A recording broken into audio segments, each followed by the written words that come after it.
IGI airport पर हादसे के बाद GMR airport and infra company का नाम प्रमुखता से सामने आ रहा है, जिसके बाद से कंपनी के शेयरों में बड़ी गिरावट देखने को मिल चुकी है। आइए आपको भी बताते हैं कि आखिर दिल्ली एयरपोर्ट को बनाने में GMR का क्या रोल रहा है। इंदिरा गांधी इंटरनेशनल एयरपोर्ट के टर्मिनल 1 की छत गिरने से एक आदमी की मौत हो गई। टर्मिनल से सभी फ्लाइट्स को कैंसिल कर दिया गया है। अधिकारी व्यवस्था बनाने में जुटे हुए हैं। एविएशन मिनिस्टर ने मौके पर पहुंचकर स्थिति का जायजा लिया है। वैसे तो दिल्ली के एयरपोर्ट का इतिहास काफी पुराना है, लेकिन क्या आपको जानकारी है कि इस एयरपोर्ट को निजी हाथों में सौंपने की बात सरकार के दिमाग में कब आई?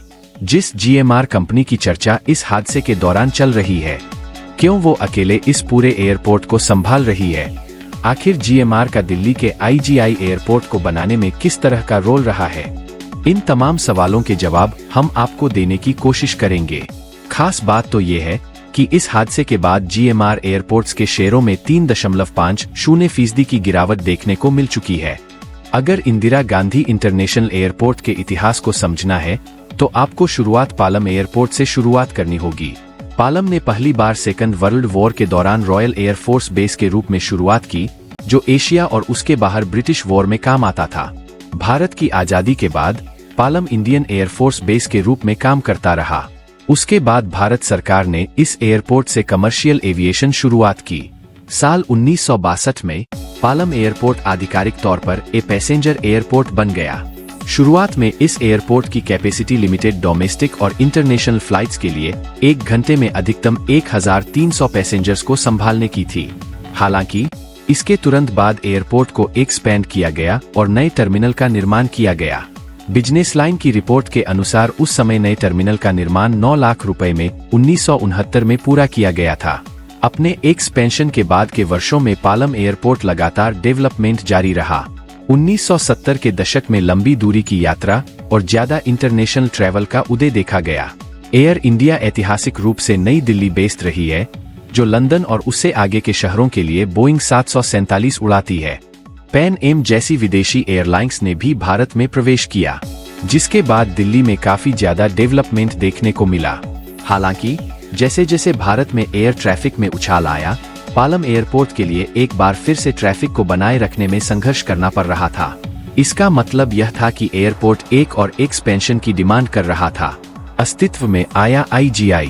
मई 1986 में एक नए टर्मिनल 2 का निर्माण किया गया और पालम एयरपोर्ट का आधिकारिक तौर पर नाम बदलकर इंदिरा गांधी इंटरनेशनल एयरपोर्ट कर दिया गया। हवाई अड्डे का नाम पूर्व प्रधानमंत्री इंदिरा गांधी के नाम पर रखा गया, जिनकी 1984 में मृत्यु हो गई थी। अब दिल्ली एयरपोर्ट के पास 2 एक्टिव टर्मिनल थे, जहां टर्मिनल 2 ने इंटरनेशनल फ्लाइट्स को संभाला, वहीं दूसरी ओर T1 से डोमेस्टिक फ्लाइट्स को संभाला। करीब 2 दशकों तक दोनों टर्मिनल्स ने अपनी अपनी भूमिका को काफी अच्छे से निभाया। साल 2010 तक दिल्ली के एयरपोर्ट में ये 2 ही टर्मिनल चालू रहे। हालांकि पिछले 20 सालों में एविएशन डिमांड में काफी इजाफा देखने को मिला था। 2000 के दशक की शुरुआत में टर्मिनल 1 और 2 चरमरा गए थे। T1 अपनी क्षमता से 45% से ज्यादा पैसेंजर्स को संभाल रहा था। अधिक आधुनिक सुविधाओं की आवश्यकता के साथ T2 भी तेजी से भरने लगा। दूसरे टर्मिनल बनने के 2 दशक के बाद एयरपोर्ट में बढ़ते पैसेंजर्स के दबाव को देखते एक और टर्मिनल के साथ एयरपोर्ट को और भी ज्यादा बेहतर करने की जरूरत महसूस की गई।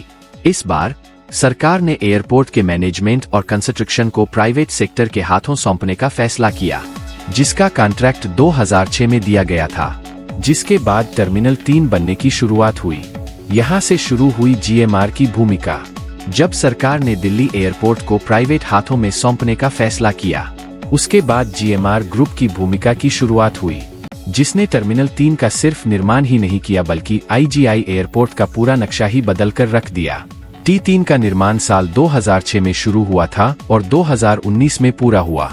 GMR ग्रुप और फ्रापोर्ट के नेतृत्व में T3 की क्षमता हर साल 34 मिलियन पैसेंजर्स को सर्विस देने की है। हालांकि यह कैपेसिटी ग्लोबल लेवल पर दूसरे प्रमुख एयरपोर्ट की तुलना में काफी कम है। उसके बाद भी ये कैपेसिटी T1 और T2 की कैपेसिटी की तुलना में काफी बेहतर है। दिल्ली के एयरपोर्ट को करीब 24 साल के बाद जुलाई 2010 में नया टर्मिनल मिला था, जिसके बाद T2 को रिन्यूअल के लिए बंद कर दिया गया। T3 से सभी इंटरनेशनल फ्लाइट्स उड़ान भरनी शुरू हुई। वहीं इंटरनेशनल सर्विस के अलावा चुनिंदा एयरलाइनों ने एयर इंडिया सहित अपने डोमेस्टिक ऑपरेशंस को भी T3 पर ट्रांसफर कर दिया। टर्मिनल 3 ने अपनी सर्विस और डिजाइन के लिए कई पुरस्कार जीते हैं, जिससे एक हब के रूप में इसकी ग्लोबल इमेज में काफी इजाफा हुआ है। हालांकि IGI एयरपोर्ट दक्षिण एशिया में सबसे बेहतरीन एयरपोर्ट में से एक हो सकता है, इसे कई मुश्किलों का भी सामना करना पड़ता है। एक बड़ी समस्या टर्मिनल्स के बीच कनेक्टिविटी को लेकर है। टर्मिनल 1, 2 और 3 के बीच कोई एयरसाइड कनेक्टिविटी नहीं है। इसका मतलब है कि पैसेंजर्स को अधिकांश घरेलू उड़ानों में जाने के लिए इमिग्रेशन क्लियर करना होगा। अगर कोई इमिग्रेशन को क्लियर करने का ऑप्शन चुनता भी है, इंटर टर्मिनल ट्रांसपोर्टेशन काफी लिमिटेड है। T2 और T3 काफी करीब है।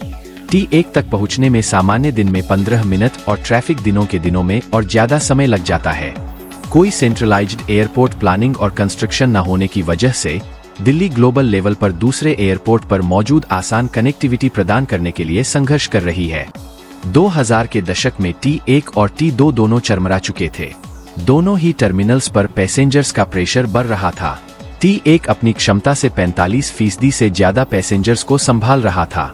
अधिक आधुनिक सुविधाओं की आवश्यकता के साथ T2 भी तेजी से भरने लगा था।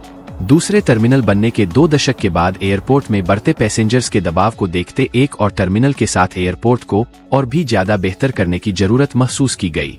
साल 1986 में जब T2 शुरू हुआ था, तब इसे सिर्फ इंटरनेशनल फ्लाइट्स के लिए ही इस्तेमाल किया जाता। आइए जानते हैं कैसे हुई GMR की एंट्री।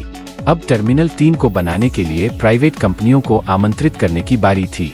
ऐसे में GMR ग्रुप ने एक कंसोर्टियम बनाया, जिसमें GMR airport, Fraport, airport authority of India शामिल थे। इस ज्वाइंट वेंचर का नाम डायल रखा गया।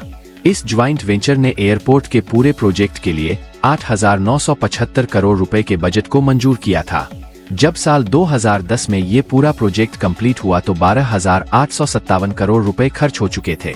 इस ज्वाइंट वेंचर में GMR की हिस्सेदारी 64% बताई जा रही है। वहीं AI की हिस्सेदारी 26% और फ्रापोर्ट की हिस्सेदारी 10% है। ज्वाइंट वेंचर के नेतृत्व में T3 की क्षमता हर साल 34 मिलियन पैसेंजर्स को सर्विस देने की है। हालांकि यह कैपेसिटी ग्लोबल लेवल पर दूसरे प्रमुख एयरपोर्ट की तुलना में काफी कम है। उसके बाद भी ये कैपेसिटी T1 और T2 की कैपेसिटी की तुलना में काफी बेहतर है। T3 शुरू होने के बाद T2 को रिन्यू करने के लिए बंद कर दिया गया। T3 से सभी इंटरनेशनल फ्लाइट्स उड़ान भरनी शुरू हुई। वहीं इंटरनेशनल सर्विस के अलावा चुनिंदा एयरलाइनों ने एयर इंडिया सहित अपने डोमेस्टिक ऑपरेशंस को भी T3 पर ट्रांसफर कर दिया।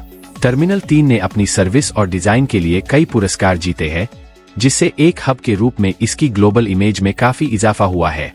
आइए जानते हैं किस तरह की है प्रॉब्लम। हालांकि IGI एयरपोर्ट दक्षिण एशिया में सबसे बेहतरीन एयरपोर्ट में से एक हो सकता है, इसे कई मुश्किलों का भी सामना करना पड़ता है। एक बड़ी समस्या टर्मिनल्स के बीच कनेक्टिविटी को लेकर है। टर्मिनल 1, 2 और 3 के बीच कोई एयरसाइड कनेक्टिविटी नहीं है।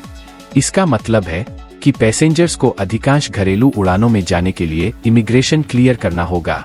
अगर कोई इमिग्रेशन को क्लियर करने का ऑप्शन चुनता भी है, इंटर टर्मिनल ट्रांसपोर्टेशन काफी लिमिटेड है। T2 और T3 काफी करीब है। T1 तक पहुंचने में सामान्य दिन में 15 मिनट और ट्रैफिक दिनों के दिनों में और ज्यादा समय लग जाता है। कोई सेंट्रलाइज्ड एयरपोर्ट प्लानिंग और कंस्ट्रक्शन न होने की वजह से दिल्ली ग्लोबल लेवल पर दूसरे एयरपोर्ट पर मौजूद आसान कनेक्टिविटी प्रदान करने के लिए संघर्ष कर रही है। इस खबर में आज इतना ही। इसी प्रकार की ताज़ा खबरें जानने के लिए हमारे चैनल को लाइक और सब्सक्राइब करना न भूलें। धन्यवाद।